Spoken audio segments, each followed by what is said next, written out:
तिकडे फुल एकदम जखम झाली ना मोठी, एवढी मोठी जखम झाली, एवढी मोठी. काय आलं? चिरला एकदम, चिरला आहे ना. अशी जखम झाली आहे.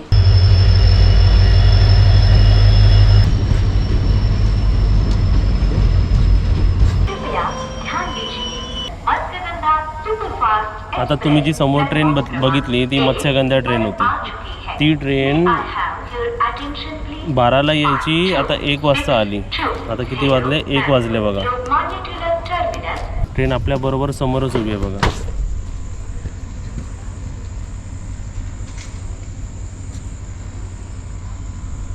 आणि तुम्ही आता प्लॅटफॉर्मवर बघू शकता की हार्डली कोणी माणसं आहे, कारण आता वाजलेच किती माहिती आहे का? आता वाजले 1 वाजलेलं आहे आणि आपली ट्रेन 12ची होती, 12:30ची होती, ती 1:30ला येणार आहे. आता तुम्ही विचार कराल की एवढ्या रात्री अजून तर कोण दिसत नाही, काजल पण दिसत नाही किंवा कोणी माझ्यासोबत आज दिसत नाही. तर तुम्हाला आता एक सांगायचं आहे की आता मी आज इथे एमर्जन्सीमध्ये विक्रोळीला निघालो आहे, घरी निघालो आहे. कारण मम्मीने फोन केला, ताईने फोन केला की दिलचा जरा पाय असा दुखतो आहे आणि ती जरासं पाय हलवते आहे. तर तिला डॉक्टरकडे सुद्धा नेलं होतं, विक्रोलीमध्ये पॅट डॉक्टर आहे तिकडे सुद्धा नेलं. पण त्या पॅट डॉक्टरने सांगितलं की ही काय आम्हाला पकडता येत नाही. ओके, थांबा. प्लेटफॉर्म क्रमांक 1 से चलने को तैयार है. चला, अनाउन्समेंट थांबली. अनाउन्समेंट का बोलत होती की समोर जी तुम्हाला ट्रेन दाखवली, जी समोर आहे माझ्या तिकडे, ती मत्स्यगंधा एक्सप्रेस आहे. ती ॲक्च्युली 11:55 म्हणजे तुम्ही 12 पकडा, रात्रीचे 12 किंवा सकाळचे 12, म्हणजे रात्रीचेच 12. तेव्हा ती आली, म्हणजे तेव्हा ती आली पाहिजे होती आणि ती आता 1 वाजता आली, 1 तास लेट. बरोबर 1:05 झालेली, अजून ती गेली नाही. आणि ह्याच्यानंतर एक स्पेशल ट्रेन आहे. कोणती? आपली मडगाव CST. ही कुठून? ही LTTपर्यंत जाते. तर आपली मडगाव CST ट्रेन आपली 1:30 वाजता येणार आहे. तर मी आलो आहे 12:30ला आणि तो सांगितलं की दिलचा जरा पाय दुखतो आहे. मम्मीचा आणि ताईचा मला कॉल आला की तिला नाही होत आहे. त्या विक्रोलीच्या पॅट डॉक्टरकडे पण मी न्यायला सांगितलेलं, पण तिला नाही झालं. तर मला तिला म्हणजे आता ताई आणि मम्मी पण अशा कंडिशनमध्ये नाही आहेत की ते जास्त फिरू शकतात त्यांना. तर मला अर्जंटली तिकडे जावं लागतं आहे आणि अशी रात्रीची ट्रेन आहे आणि माझी जी तिकीट आहे तुम्हाला सर्व इन्फॉर्मेशन देतो, पण बसूनच देणार. मी काय मूव्ह नाही करत आहे कारण कोणी पण नाही प्लॅटफॉर्ममध्ये. तर माझी जी तिकीट आहे, मला एक सांगायची की आमचं घर एवढं स्टेशनपासून जवळ असून, तर शॉर्ट आणि सिम्पलमध्ये सांगतो की ताई आणि मम्मी आता अशा कंडिशनमध्ये नाही आहेत की ते दिल्लीला इकडे तिकडे घेऊन जातील आणि ती प्रोसिजर जरा जास्त होऊ शकते. म्हणजे तिचा पाय कशामुळे दुखतो आहे, काय दुखतो आहे, ते डॉक्टरला समजलं नाही आहे. तर तिला ॲडमिटसुद्धा करावी लागू शकते. म्हणजे तिचा पाय जास्तच हलवते. ती वरती झोपली होती तर खाली आली आहे ती कम्फर्टेबल, पण जास्तच भीती वाटत होती मम्मीला, ताईला. आणि केस मला बघायचे ते घरी जाऊन की दिलची केस कशी आहे. मला पण जरा वेगळं वाटत होतं, म्हणून काजलला आणि आईला घरी ठेवलेलं आहे व्यवस्थित. आत्तेसुद्धा आहे त्यांच्यासोबत, मामा सर्व आपले रिलेटिव्ज आहेत त्यांच्यासोबत. आणि मी आत्ता बघा डायरेक्ट 11:30ला आलो, इन्क्वायरी केली. ॲक्च्युली रिझर्वेशन तर झाली नाही का, पटकन होत नाही म्हणून. मत्स्यगंधामध्ये ॲक्च्युली जनरल डब्बा नाही आहे, जी समोर ट्रेन उभी आहे त्याच्यामधून गेलो असतो तर लवकर पोहोचलो असतो. प्लॅटफॉर्म नंबर 3 वर उभे असलेल्या गाडीमध्ये कोणीही बसू नये. प्लॅटफॉर्म नंबर 3 पाठची गाडी. ही गाडी सायडिंगला जात आहे. हां, आणि तुम्हाला एवढं पण इन्फॉर्मेशन द्यायची आहे की आता बघा आपली मत्स्यगंधाची समोरची ट्रेन आहे ती सुटली आहे. असलेल्या गाडीमध्ये कोणी बसू नये. ही गाडी सायडिंगला जात आहे. प्लॅटफॉर्म नंबर 3 म्हणजे आपली जी पाठी गाडी आहे ती गाडी कोणत्याही रिझर्वेशन ॲपमध्ये तुम्हाला दिसणार नाही. त्याचं एक कारण मी तुम्हाला सांगतो, कारण ती पूर्ण पॅसेंजर गाडी आहे. ती कुठची गाडी आहे? दिवा रत्नागिरी पॅसेंजर गाडी आहे आणि ती रत्नागिरीला रात्री 12:30ला येते. म्हणजे जर तुम्हाला अशी यायचं असेल रत्नागिरीला तर रिझर्वेशन नाही होत. तर ही पूर्ण पॅसेंजर गाडी जी आपल्या पाठी उभी आहे बघा, लालवाली. आणि समोरून आपली मत्स्यगंधा पण सुटलेली आहे. आता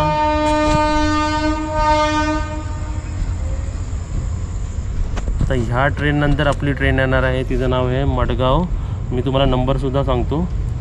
मला वाटतं ती दररोज सोडली नाही जात, ती कधी कधी अशी सोडली जाते आपल्या ट्रेन.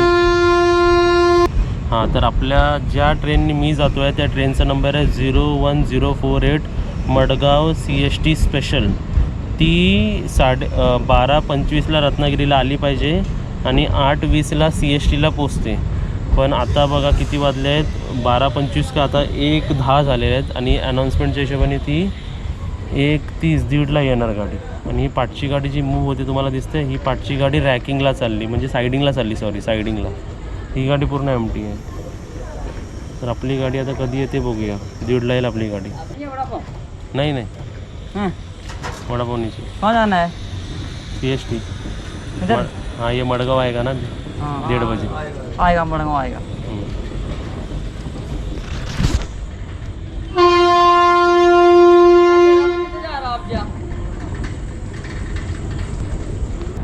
ते वडापाववाले विचारायला आले होते की वडापाव हवा काय नको. हां, तर मी काय सांगत होतो की आपलं घर एवढ्या रत्नागिरीपासून जवळ आहे, पण रात्री ती रिक्षा म्हणजे 200 रुपये घेतली त्यांनी. हां, तुम्हाला काय सांगत होतो, तर आपल्या घरापासून आपलं स्टेशन ऑलमोस्ट एवढा जवळ आहे, पण रिक्षाला भाडा किती लागला, 200 रुपये. आणि मला जी तिकीट दिलेली आहे ना जनरल कंपार्टमेंटची, ती फक्त 150 रुपये तिकीट आहे, 150. तर जनरलमध्ये माणसं येऊन जाऊ शकतात. आता कोणकोणती माणसं आता जी ह्याच्यात होती ना मत्स्यगंधा जी गेली त्याच्यातसुद्धा चढतात, पण त्याच्यात जनरल कंपार्टमेंट नसतो. जर TCने पकडलं तर फाईन लागू शकतं, म्हणून मी त्याच्यातून गेलो नाही. तीच 1 तास लेट. आता बघूया, आपली ट्रेन 1:30ला सांगितली आहे आणि आज रात्रीचा प्रवाससुद्धा करून बघूया. आणि हा प्रवास आणि असा प्रवास मी पहिल्यांदा नाही करत आहे.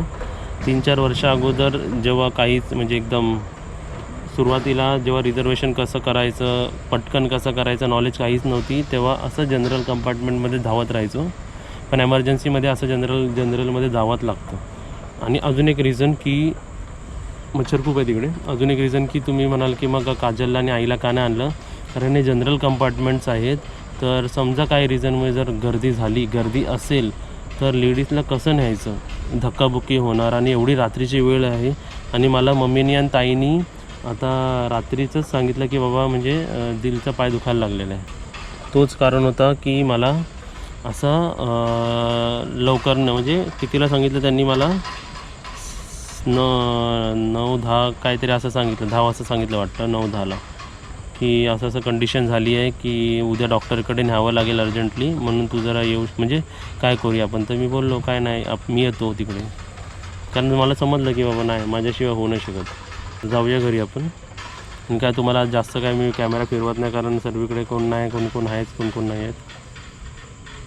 आता आपली गाडी कधी येते आपण वाट बघूया. मी तुम्हाला आज रात्रीचा प्रवास दाखवूया, कोणकोणती ट्रेन. आणि ही ट्रेन ना कुठे कुठे स्टॉप घेते ते मी तुम्हाला सांगतो. ही ट्रेन रत्नागिरीला ह्याच्या अगोदर रत्नागिरी हा 7वा स्टॉप आहे हिचा.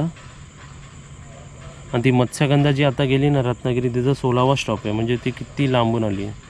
चला, ही मडगाव जर पहिला स्टॉप आहे तर रत्नागिरी 7वा स्टॉप आहे, जी आता मी गाडीने प्रवास करणार आहे. नंतर तिचा चिपळूण येतो, मग खेड, मग रोहा, मग पनवेल, ठाणे, दादर आणि CST असे स्टॉप्स आहेत. आणि ऑफिशियली ती गाडी ठाण्याला 6:40ला पोचली पाहिजे. आता बघूया कितीला पोचते, कारण आली ती येणारच ती 1 तास लेट आहे. तर 6:40ला पोचते का कधी पोचते आपण ते बघूया. आणि कोणती गाडी आहे काय मला पण माहीत नाही. मी पण पहिल्यांदा असे ट्रॅव्हल करतो आहे, खूप वर्षांनी सुरुवातीला असं ट्रॅव्हल करायचं. आता त्यानिमित्ताने चला, तुम्हाला एमर्जन्सी कंडिशनमध्ये तुम्हाला तुमची काकू शुभांगी कीर काकू पण तुम्हाला दिसेल. आपण दिलला पण ट्रीट करूया, तुम्हाला ताईसुद्धा दिसेल. चला, तुम्हाला समोर प्लॅटफॉर्म दाखवतो कोण आहे आणि कोण नाही आहे.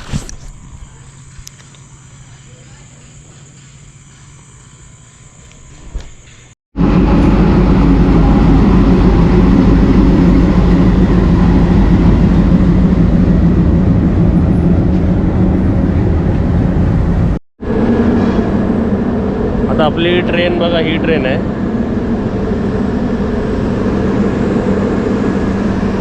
आणि आतमध्ये तुम्हाला कंपार्टमेंट दाखवतो, एकदम भारी आहे. असं वाटेल की आपण कोणत्या तरी रॉयल ट्रेनमध्ये आलेलो आहे बाहेर. आणि स्पेशल ट्रेन आहे, म्हणजे अशी दरवेळी सोडली नाही जात, कधीतरी सोडली जाते ती, कधीतरी मला माहीत नाही. तर आतमध्ये बघा तुम्ही किती भारी वाटते. आणि फुल एम्प्टी. मला वाटलं की आता काय आपल्याला एकदम बोलतात ना काही गडबडीत किंवा गर्दीतून जावं लागेल असं वाटलं होतं. पण आतमध्ये बघा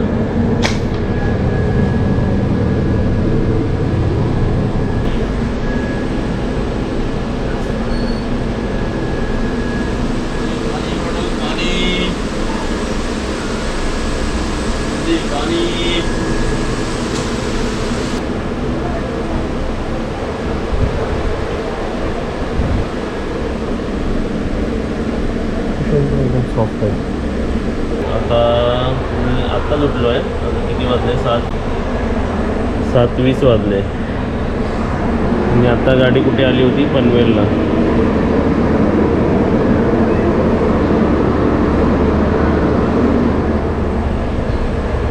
गाडी बघा तर पूर्ण खाली आहे.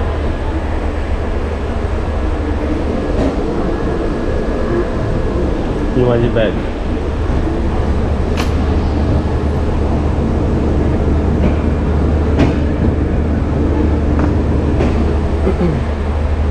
अजून मला घरी पोचायला 1 तास आहे बरोबर. 7:20 8:20 8:30ला पोचेल गाडी. चांगली सीट बीट एकदम नरम आहे, मस्त एकदम. असं वाटणारच नाही की जनरल कंपार्टमेंट आहे. आणि गाडी कशी स्पेशल गाडी सोडली होती म्हणून पूर्ण खाली होती गाडी म्हणून.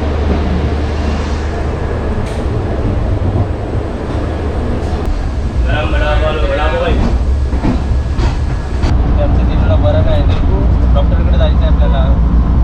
थोडंसं पावडर देणार, इंजेक्शन देणार. आमच्या दिलूला थोडं बरं नाही वाटत आहे. दिलू काय करते तू आतमध्ये? बाहेर बघते.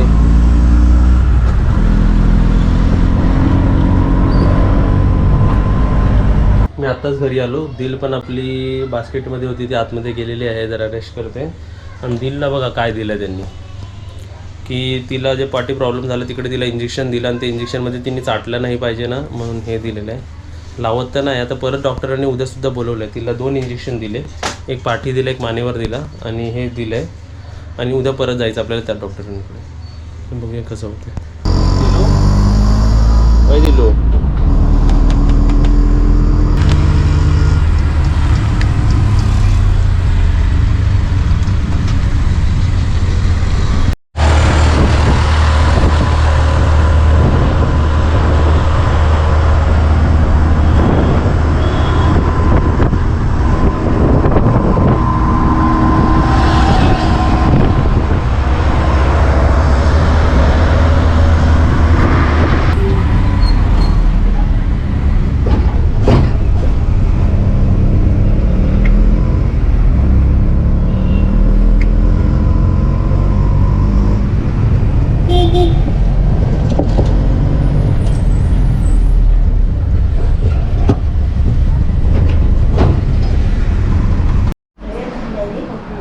हां. चिरलाय ना. आता तुम्हाला मी काय एमर्जन्सी होती तर मम्मी तुम्हाला सांगेल, फक्त तिकडे दाखवत नाही. मम्मीने जिकडे हात ठेवलाय ना तिकडे फुल एकदम जखम झाली ना, मोठी.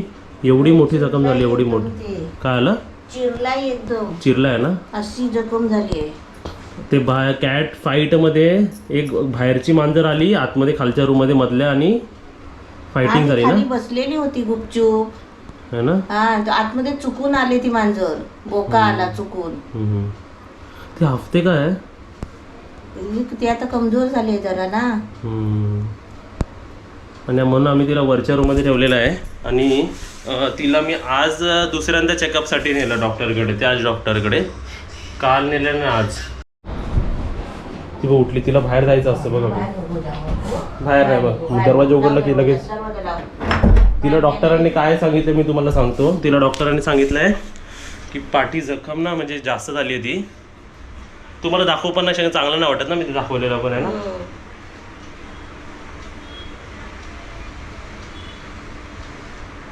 म्हणून काय कॅट फाईट मध्ये किती खाली नको जाऊ. कॅट फाईट मध्ये किती प्रॉब्लेम होतो ना मम्मी. आणि ही कशी सश्यासारखी दिसते ना, आता तो धावून आला एकदम बोका अंगावर. आम्ही घरात होतो, घरात असून सुद्धा पाठचा दरवाजा कसा हवा येत नाही म्हणून पाठचा दरवाजा आम्ही थोडा खुला ठेवलेला, आणि तिथून तो आला बोका. आणि आपल्याला माहितीच नाही अंधारामध्ये येऊन तो कधी तिच्यावर झडप घातली. बाबू माझे बाबू शहाणी बाबू आहे. दिलो तिथं जे हे बघा सर्व खाण्यापिना मी इकडे आणून ठेवलेलं आहे. तिला बांगडा बॉईल करूनच देतो, फिश आपण आहे ना. आणि डॉक्टरांनी सांगितलं की तिच्या पाठी तिने चाटल्या नाही पाहिजे, काय घाण लागली नाही पाहिजे, पाणी लागलं नाही पाहिजे, कारण जखम आहे ना ती. म्हणून तिला आता आम्ही वर घेतलेली आहे. तिने वर मला बोलवून घेतला. तिला म्हणजे आता मी अमाऊंट नाही सांगत, पण तिला एक मोठा इंजेक्शन दिला गेला असा मानेवरती तिच्या ट्रीटमेंटसाठी. डॉक्टर बोलले की म्हणजे ते जर खात नसेल ती औषधं कशी कन्झ्युम नाही करत ना, नाही. तोंडाने खात नाही, मग तिला ते इंजेक्शन दिलं. इंजेक्शन दिलंय. 2 विजिट झाले आमचे आणि ते जखम सुकायला 15 दिवस लागतील बोलले. पण बिचारीला त्रास नाही ते जनावर म्हणजे प्राणी बोलू शकतो नाही काय करू शकतो बिचारी, म्हणून आम्ही तिची त्याच्या काळजी घेऊन पण बघा तिला एवढं झालं तर लोक नाही काळजी घेत त्यांचं किती होत असेल. आणि असंच बाहेर प्राण्यांना पण होतो मग मी अशी जखम माहिती होतो ना. मग किती जीवाला. आणि हेच नाही मला तुम्हाला हे सांगायचं की तिकडे ना माझ्या बरोबर कमीत कमी 6 जण होती. हा. 1 कुत्रा आणि 5 मांजरी होते दिल्ला पकडून. ते सर्वजण काय म्हणत होते माहिती डॉक्टरांना हा. की प्लीज तुम्ही ह्याला बरं करा ना प्लीज, म्हणजे आपापल्या कॅटचं सर्वजणच बोलत होते, मी फक्त ऐकत होतो. प्लीज बरं करा प्लीज बरं करा, कारण घरी कोणाचंच लक्ष लागत नाही. प्राण्यांचं असंच असतं, प्राणी जेव्हा आजारी पडतो ना तेव्हा घरी माझा ताईचं कोणाचंच बघा काहीच नाही. मी बघा रातोरात निघालो.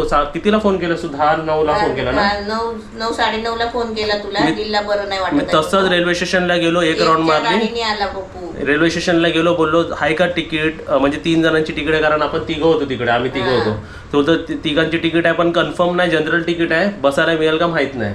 तर मी बोललो बाकी काय ना, मी स्टँडिंग आलो, गर्दीत आलो तरी चालेल पण मी येणार बोललो. त्या दोघांना मी आता रिझर्वेशनमध्ये ठेवलेलं आहे. तर असं मी आलो, 1 वाजता आलो, मिळाली तिकीट, बसायला मिळाली, गाडी पण खाली होती. तर सकाळी आलो, मग सर्व कालच आलो ना. काल आलो, ट्रीटमेंट केली काल, म्हणजे वाटलं की हा बाबा आता व्यवस्थित आहे. व्यवस्थित म्हणजे नाही ते केलं असतं तर जखम वाढत जाते आणि प्रॉब्लेम होत जातो. लगेच तू नेला तरी. हा लगेच नेला मी. आम्ही नेला पण ती मला कशी बदत नाही ना. आणि मेन म्हणजे काय प्रॉब्लेम होतो का माहितीये का, हिला विक्रोलीच्या पण डॉक्टरकडे नेलं होतं पण तिला पकडू नाही शकत. जे मी पकडू शकतो ना ते इतर पण ते डॉक्टरवाले पण पकडत का नाही, कारण त्यांना भीती असते की चावेल बिवेल का नाही. ती चावत नाही, फक्त अशी दात लावते, तर त्यामुळे ते घाबरतात ना. आणि मोठी दिसते ना.